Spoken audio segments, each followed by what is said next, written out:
যে মানুষটাকে আপনি আজ খুব বাজেভাবে ঠকালেন, সে মানুষটা আপনাকে অভিশাপ দিক কিংবা না দিক, আপনিও একদিন খুব বাজেভাবে ঠকে যাবেন। হয়তো অন্য কারো কাছে, নয়তো অন্য কোনোভাবে, তবে ঠকে আপনি অবশ্যই যাবেন। কারণ বাস্তবতা হচ্ছে, তার থেকে আপনার মুক্তি মিললেও তার আত্মার হায় থেকে আপনি কখনো মুক্তি পাবেন না।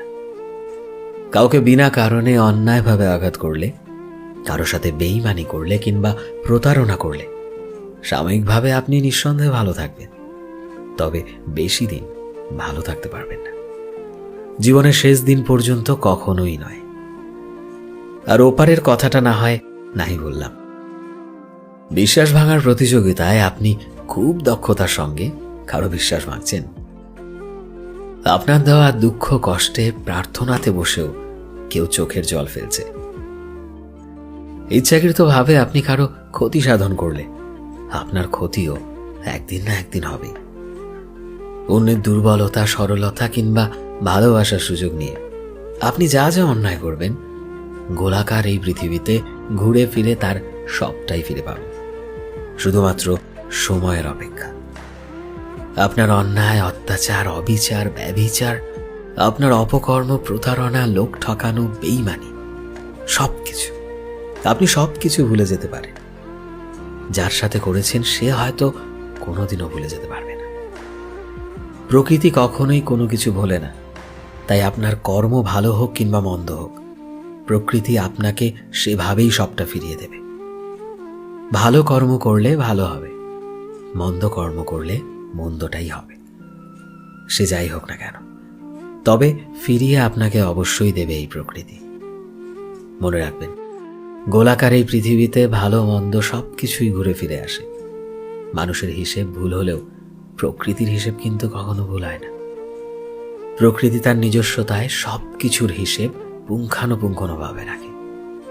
প্রকৃতি যে হিসেবে বড্ড পাকা, কর্মফল ভোগ না করিয়ে কখনো কাউকে ছাড়ে না। জানেন তো, ইংরেজিতে রিভেঞ্জ অফ নেচার বলে একটা কথা আছে, বাংলায় যাকে প্রকৃতির প্রতিশোধ বলে। কিন্তু আমরা যখন নিজেরা ঠকে গিয়ে সেই ঠকবাজ, প্রতারক, বেঈমান, বিশ্বাসঘাতক ও চরিত্রহীন মানুষগুলোকে ভালো থাকতে দেখি, তাও আবার দিনের পর দিন, বছরের পর বছর কিংবা যুগের পর যুগ ধরে, তখন আমরা বলি রিভেঞ্জ অফ নেচার বলে কিচ্ছু হয় না, কিচ্ছু না, ওটা শুধুমাত্র সান্ত্বনার বাণী। কিন্তু না, মোটেও তা ঠিক নয়। এগুলো আসলে আমাদের আঘাতে আঘাতে ক্ষত বিক্ষত হয়ে যাওয়া অশান্ত মনের অশ্রুকণা। আসলে কথা হচ্ছে, আপনি সবাইকে ফাঁকি দিতে পারলেও প্রকৃতিকে কখনোই ফাঁকি দিতে পারবেন না। সবাই আপনাকে ছেড়ে দিলেও প্রকৃতি কখনো আপনাকে ছাড়বে না। মনে রাখবেন, মানুষ যা পারে না, প্রকৃতি তা খুব ভালোভাবে।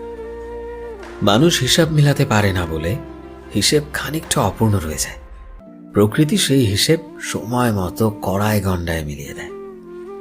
মানুষ যে বিচারের ভার সৃষ্টিকর্তার হাতে ছেড়ে দিয়ে নীরবে নিভৃতে চোখের জল ফেলে সব সহ্য করে যায়, প্রকৃতি সে বিচারের সাজা এই দুনিয়াতে ভোগ করিয়ে নিয়ে যায়।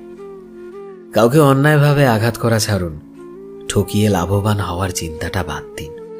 প্রতারণা করার মানসিকতার জলাঞ্জলি দিন। জীবনে এমনভাবে বাঁচুন যেন আপনার দ্বারা কখনোই কারোর ক্ষতি না হয়। আপনি যেন কখনো কারো দীর্ঘ নিঃশ্বাসের কারণ না হন। জানেন তো, মানুষের দীর্ঘ নিঃশ্বাস না ভীষণ ভয়ঙ্কর। আপনি যদি কারো দীর্ঘ নিঃশ্বাসের কারণ হয়েছেন, তো আপনার শাস্তি অনিবার্য। তাই জীবনে আর কাউকে পরোয়া করুন আর নাই করুন, সৃষ্টিকর্তাকে কিন্তু পরোয়া করতেই হবে। মনে রাখবেন, তিনি ছাড় দিলেও ছেড়ে দেন না কখনো।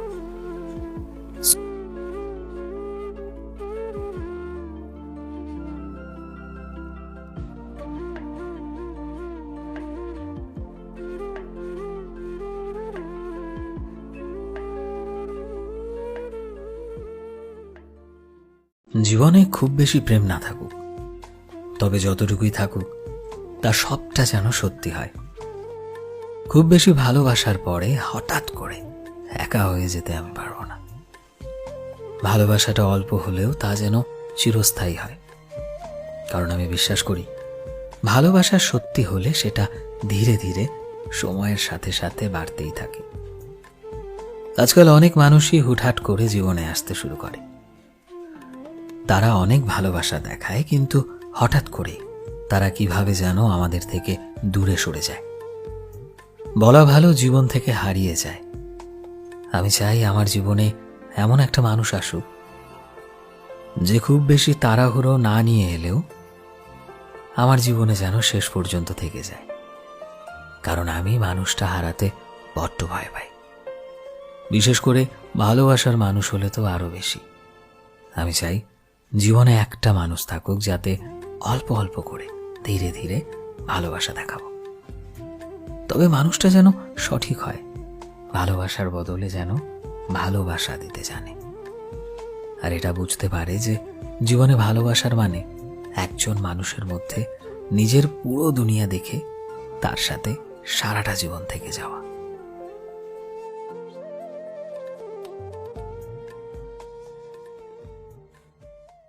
আমি জানি না আমি কেমন যেন হয়ে গেছি। না, কেউ আমার কারণে খুশি থাকতে পারে না। আর আমিও ওভার থিঙ্কিং করি নিজেকে নিয়ে ভীষণ রকম।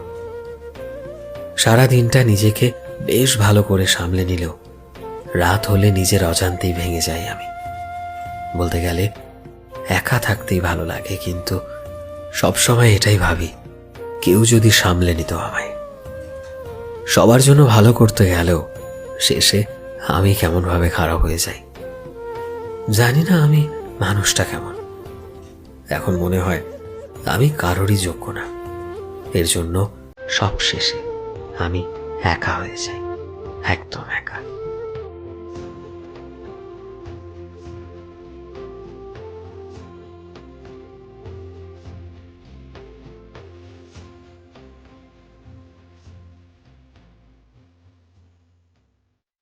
যখন আমাদের জীবনের থেকে কেউ চলে যায় তো প্রায়ই আমাদের এটা বলে সান্ত্বনা দেওয়া হয় যে কি হয়েছে, সে চলে গিয়েছে তো কি হয়েছে। জীবন থোড়ি না থেমে যাবে তার চলে যাওয়াতে, নাকি তুই মরে যাবি ওকে ছাড়া। আমিও জানি জীবনে লাখ লাখ মানুষ আছে, একজন আসবে তো একজন যাবে, এটাই তো নিয়ম। কিন্তু তাদেরকে বোঝাবো কি করে? লাখ লাখ মানুষের ভিড় থেকেই তো আমি সেই একটা মানুষকে খুঁজে পেয়েছিলাম।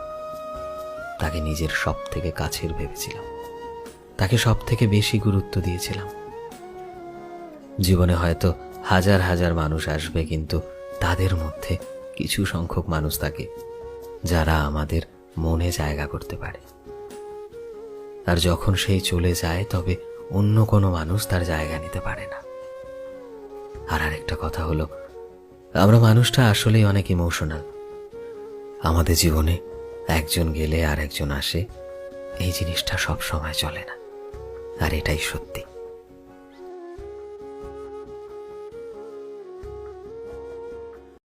যখনই তোমার মনে হবে যে তোমার ভেতরে তার জন্য অনুভূতি শূন্য হয়ে যাচ্ছে, তখন সম্পর্ককে শেষ করতে চেও না।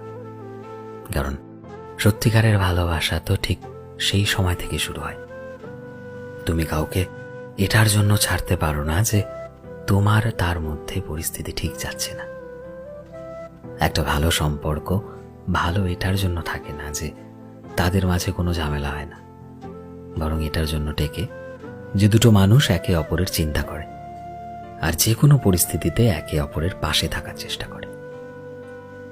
যখন তুমি একটা সত্যিকারের সম্পর্কে থাকবে তখন তোমার মাঝে ওঠা নামা এই বিষয়গুলো থাকবে, কিন্তু কথা বলে সম্পর্ককে ভাঙার চাইতে সমাধান করো।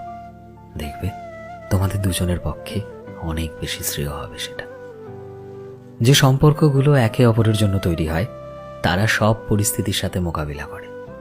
যে সমস্যাগুলো তাদের সম্পর্ককে ভাঙতে আসে তারা একে একে আলোচনার মাধ্যমে সেই সমস্যাগুলোকে ভেঙে দেয়, আর তারপর দুজনে হাত শক্ত করে সম্পর্ককে আরো সুন্দর করে তোলে।